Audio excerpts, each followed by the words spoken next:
माताएं तो ऐसी भी होती हैं भाई, पत्र लिखती हैं, कहे गुरुजी हमारे घर में अभी इनकी तबीयत ठीक हुई, फिर ससुर की तबीयत खराब हो गई, देवर का हो गया, देवरानी का हो गया, सास की हो गई, मेरी हो गई, बच्चे बीमार पड़ रहे हैं, कहीं कोई बीमार पड़ रहा है, कोई कोई बीमार पड़ रहा है, एक ना एक घर में बीमार पड़ते ही रह रहे हैं, कोई ठीक रह ही नहीं पा रहा। गुरुदेव हमारे घर में कोई दोष हो गया क्या, या हमारे पूजन के कक्ष में कोई तकलीफ हो गई, या हमारे घर में पितृदोष हो गया, वास्तु दोष हो गया, काल सर्प दोष हो गया, एक बीमार पड़ता एक ठीक होता, फिर बीमार पड़ता फिर ठीक होता, फिर बीमार पड़ता फिर ठीक होता।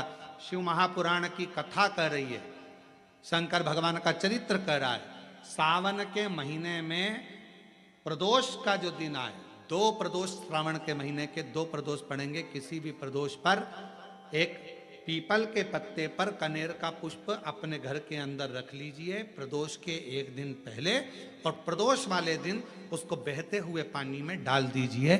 जिंदगी में जो तुम्हारे यहाँ तकलीफ चल रही है, एक उठ रहा है, एक बैठ रहा है, एक बीमार पड़ रहा है, एक ठीक हो रहा है, फिर बीमार पड़ रहा है, फिर ठीक हो रहा है, ये ठीक हुआ, फिर इसको हो गया, फिर इसको कुछ हो गया, फिर किसी को कुछ हो गया, अर्थात शिव का नाम लेकर।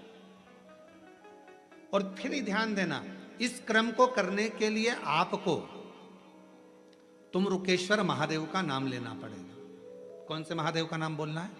तुम रुकेश्वर महादेव, जिन्होंने भगवान शंकर की विरल भक्ति को धारण करा। एक शिव और एक गुरु, 2 वाणी पर अगर भरोसा निश्चित है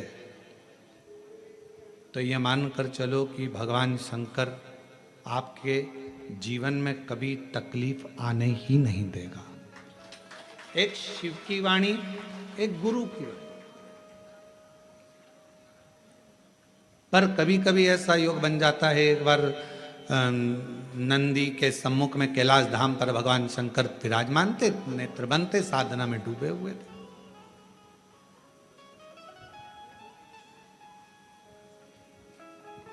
अब कौन क्या कर रहा है देखो, दवाइयों को पढ़ने वाला डॉक्टर कहलाता है और तन्हाइयों को पढ़ने वाला देव अधिदेव महादेव कहलाता है। जो दवाइयां पढ़ ले वो डॉक्टर है, दवाई पढ़ लेगा डॉक्टर, दवाइयां अपने हिसाब से दे देगा डॉक्टर, पर तुम्हारी भीतर की जो तन्हाई है, तुम्हारे भीतर का जो दर्द है, तुम्हारे भीतर की जो तकलीफें हैं, दुख है, कष्ट है, किससे कहो। प्रसंग बड़ा सुंदर आता है, शिव गुरु की वाणी का प्रसंग। मेरे भगवान ओघड़दानी बैठे हुए थे कैलाश पर, थोड़ा असुरों का आगमन हुआ। अब नंदी समझ नहीं पाए कि ये असुर क्यों आए।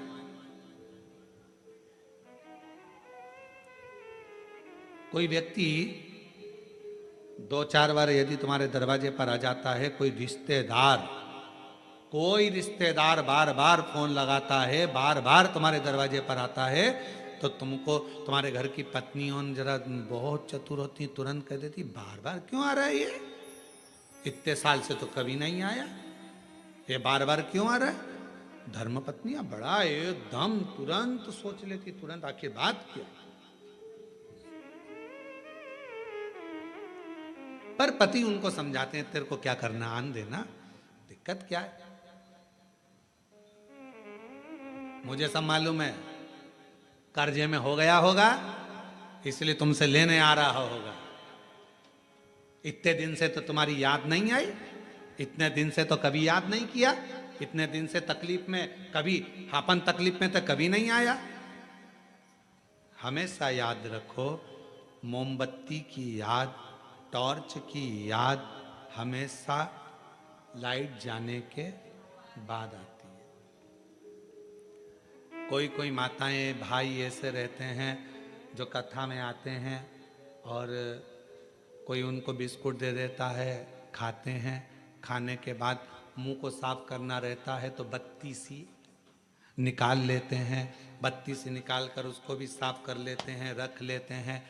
कई बार ऐसा नहीं कि नहीं हुआ। एक बार बहुत पुरानी बात है, बहुत पहले की, एक बार हम कथा करने गए, राघव जी तो जरा से थे उस समय पर, छोटे से 6-7 साल की उनकी उम्र थी, 6-7 साल की, और झोली में किसी ने झोली के अंदर बेलपत्र डालते हैं तो उन्होंने उनकी डब्बी भी बेलपत्र में डाल दी, वो दांत की 32 की डब्बी।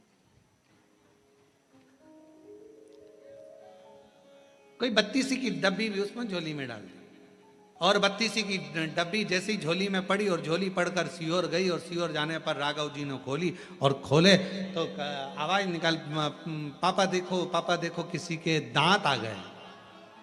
अब वो हो सकता है कभी कभी योग संजोग में आ जात, तो दांत की जरूरत, हमने कहा कि उसको दांत की जरूरत कब पड़ेगी, जब वो कुछ खाने के लिए बैठेगा। टॉर्च की जरूरत कब पड़ेगी, जब अंधेरा होगा। और फिर एक बात याद रखना, चाबी की जरूरत, तुम्हारे घर के ताला लग गया और उसकी चाबी की जरूरत कब पड़ेगी, जब ताला खोलना, जब ताले को खोलना हो तब चाबी की जरूरत पड़ती है।